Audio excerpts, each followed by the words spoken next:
Hello, HI. I'm Meg Patterson here with Coach Tony from the Walker School.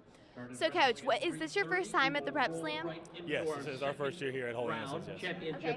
And how do you think the wrestlers compare to other tournaments you've attended, including other Prep Slams? I have to say so far, this is probably the hardest competition we've had to face so far this season. Okay. And wrestling's a very grueling sport. What draws you to want to coach such a demanding activity? Well, it's the competitiveness between two individuals, because once they get on the mat, there is no help from anybody else. Football, you have 10 other guys on the field with you.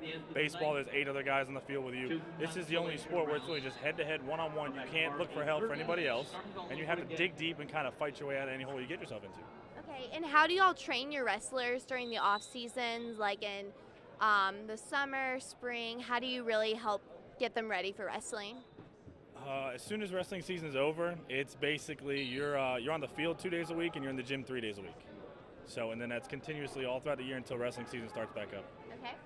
And does your team have any specific rituals that you do before your matches? Yeah, we have a few, but a couple of the wrestlers don't like to do them because they think it's against gym etiquette or wrestling etiquette.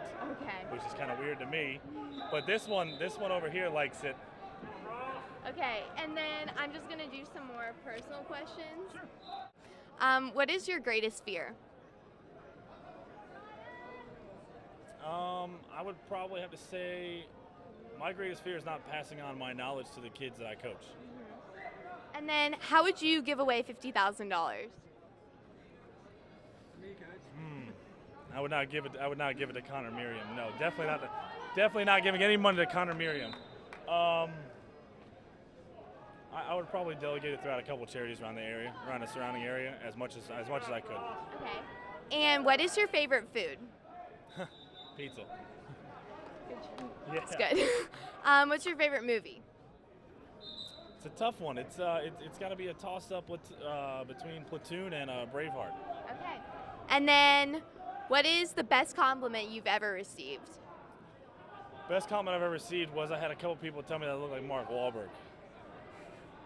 That's a good compliment. And what was the last thing you saw someone do that really impressed you?